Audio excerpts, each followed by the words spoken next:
ಮನೆಗೆ ಹೋಗವನು ಸಾಕಳ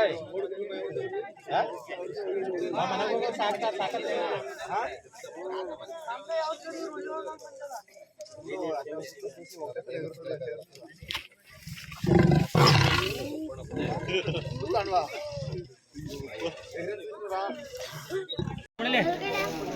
ಈ ಕಡೆಗ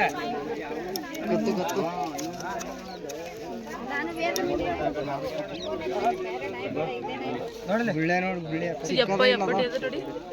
ಅಂತದ್ದ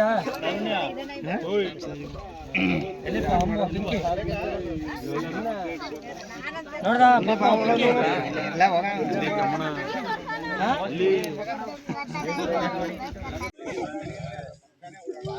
ಗಾಬರಿ ಆಗ್ಬಿಡ್ತದ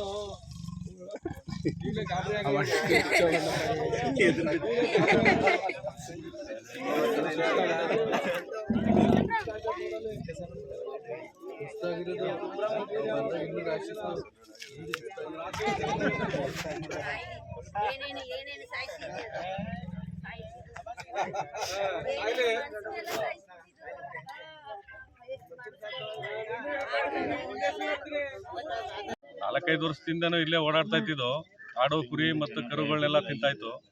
ನಾವು ಫಾರೆಸ್ಟ್ ಡಿಪಾರ್ಟ್ಮೆಂಟ್ ಅವ್ರಿಗೆ ಹೇಳಿದ್ದೋ ಮೊದಲೇ, ಅದೊಂದ್ಸಲಿ ಮೊದಲು ಹಿಂದೆ ಇಟ್ಟಿದ್ದೋ, ಅವಾಗ ಬೋನಲ್ಲಿ ಬೀಳಿಲ್ಲ ಅದು. ಮತ್ತೆ ಈಗ ಒಂದು 4-5 ತಿಂಗಳಿಂದ ಜಾಸ್ತಿ ಆದೋ 2-3 ಇವು ಅವಳಿಗಳು. ಈಗ ಮೊನ್ನೆ ಈಗ ಒಂದು 8 ದಿನ ಈಗ 4-5 ತಿಂಗಳಿಂದ ಸಖತ್ತು ಆಡು ಕುರಿನೆಲ್ಲ ತಿಂತಾಯಿತ್ತು. ರೈತರು ಪಾಪ ಇಲ್ಲಿ ಕೆಲಸ ಮಾಡೋರಿಗೆಲ್ಲ ತುಂಬ ತೊಂದರೆ ಆಯ್ತಾಯಿತ್ತು. ಫಾರೆಸ್ಟ್ ಡಿಪಾರ್ಟ್ಮೆಂಟ್ ಅವ್ರಿಗೆ ಹೇಳ್ದೋ, ಡಿಪಾರ್ಟ್ಮೆಂಟ್ ಅವರು ಇಂಥ ಜಾಗದಲ್ಲಿದೆ ಸೀರು ನೋಡಿಲಿ ಅಂತ ತರಿಸಿ ಇಟ್ಟೋ. ಇಲ್ಲಿ ಇಟ್ಟಾಗ 8 ದಿನದ ಹಿಂದೆ ತಗೊಂಬಂದು ಇಟ್ಟಿದ್ದೋ. ದಿನ ಆಡು ಕುರಿ ಎಲ್ಲ ನಾವೇ ಕಟ್ಟಬೇಕಾಗಿತ್ತು. ಕಟ್ಟಿ ಇವತ್ತು ಬೆಳಗ್ಗೆ ಒಂದು 6 ಗಂಟೆ ಸಮಯದಲ್ಲಿ ನಮಗೆ ಗೊತ್ತಾಯಿತು. ಯಾವಾಗ ಬಿದ್ದಿದೆ ಅಂತ ಏನು ಗೊತ್ತಿಲ್ಲ. 6 ಗಂಟೆ ಸಮಯದಲ್ಲಿ ನಮ್ಗೆ ಗೊತ್ತಾಯಿತು. ಡಿಪಾರ್ಟ್ಮೆಂಟ್ ಅವರು ಒಂದು ಸ್ವಲ್ಪ ಕೇರ್ ತಗೋಬೇಕು, ರೈತರು ಹೇಳೋದು ಇದಕ್ಕೆ ಅಂತ ಸ್ವಲ್ಪ ಮಾಹಿತಿ ಸಪೋರ್ಟ್ ಮಾಡ್ತಾರೆ. ಆದರೆ ಬೋನ್ ಎಲ್ಲ ಒಂದು ಅಲ್ಲಿದೆ ಸರ್ ಇಲ್ಲಿದೆ ಅಂತಾರೆ. ಒಂದು ಇರೋದೇ 1-2-3 ಬೋನ್ ಇದೆ. ಒಂದು ಸ್ವಲ್ಪ ಜಾಸ್ತಿ ಮಾಡ್ಕೋಬೇಕು ಇವು ಬೋನ್ಗಳನ್ನ. ರೈತರು ಎಲ್ಲಿ ಹೇಳ್ತಾರೆ ಅಲ್ಲಿಗೆ ತಗೊಂಡೋಗಿ ಸ್ವಲ್ಪ ವ್ಯವಸ್ಥೆ ಮಾಡಿಕೊಟ್ರೆ ರೈತರು ಒಬ್ಬೊಬ್ಬರೇ ಕೆಲಸ ಮಾಡ್ತಾರೆ. ದನ ಕರಗಳು ಇಟ್ಕೊತವೆ, 2-3 ಇರ್ತವೆ ಪಾಪ. ಒಂದೊಂದು ಹಿಡ್ಕೊಂಡ್ರೆ ಎಲ್ಲ ಎಫೆಕ್ಟ್ ಆಗ್ತದೆ. ಅದರಿಂದ ಫಾರೆಸ್ಟ್ ಡಿಪಾರ್ಟ್ಮೆಂಟ್ ಅವರು ಸಪೋರ್ಟ್ ಮಾಡಬೇಕು ಅಂತ.